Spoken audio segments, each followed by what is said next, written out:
আসসালামু আলাইকুম, সবাই কেমন আছেন? আশা করি অনেক ভালো আছেন। তো আবার আসলাম আপনাদের মাঝে নতুন একটি ভিডিও নিয়ে।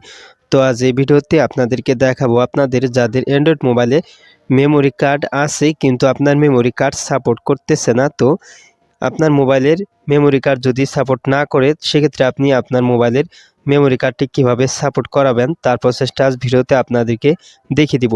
সো ভিডিওটি কন্টিনিউ শেষ পর্যন্ত দেখতে থাকুন। আর আপনি আমার এই চ্যানেলে নতুন ভিজিট করে থাকলে চ্যানেলটিকে সাবস্ক্রাইব করে পাশে বেল আইকনটি অ্যাক্টিভ করে দিন সবার আগে নতুন ভিডিওর নোটিফিকেশন পাওয়ার জন্য। তো চলুন ভিডিওটি শুরু করা যাক। তো আমার মোবাইলের মেমোরি কার্ড রয়েছে কিন্তু সেটি সাপোর্ট করতেছে না, তো সেই মেমোরি কার্ডটি দেখাচ্ছে না। তো আমি আপনাদেরকে সাপোজ দেখিয়ে দিচ্ছি। তো এখানে ফাইলটি ওপেন করে দিলাম। তো এখানে দেখতে পাচ্ছেন আমার এখানে কিন্তু ইন্টারনাল স্টোরেজ দেখাচ্ছে। তো এখানে কিন্তু আমার মেমোরি কার্ডটি দেখাচ্ছে না, এখানে ফোন মেমোরি কার্ড দেখাচ্ছে।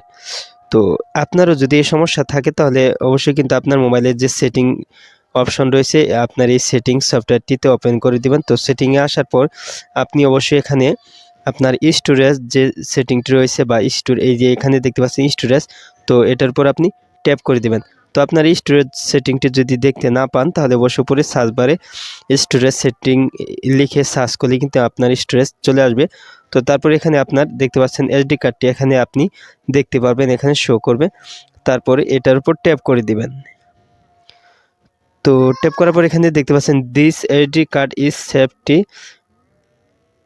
এজেক্ট। তো এখানে নিচে দেখতে পাচ্ছেন মাউন্ট রয়েছে, তো এটার উপর ট্যাপ করে দিবেন। তো দেখতে পাচ্ছেন এখানে কিন্তু এখন এসডি কার্ডটি দেখাচ্ছে। তারপর আপনি ব্যাগে চলে আসবেন।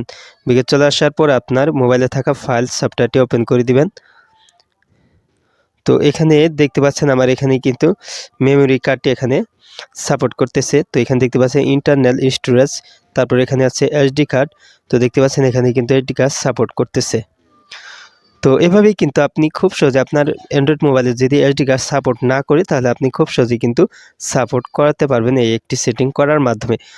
তো আজ এই পর্যন্তই, আপনাদের থেকে বিদায় নিচ্ছি। তবে ভিডিওটিতে অবশ্যই একটি লাইক দিন, কেননা আপনার লাইকই কিন্তু আমার এই ভিডিওটিকে আরও নতুন দর্শকের কাছে ইউটিউব পৌঁছে দেবে। সো ভিডিওটিতে অবশ্যই একটি লাইক দিন।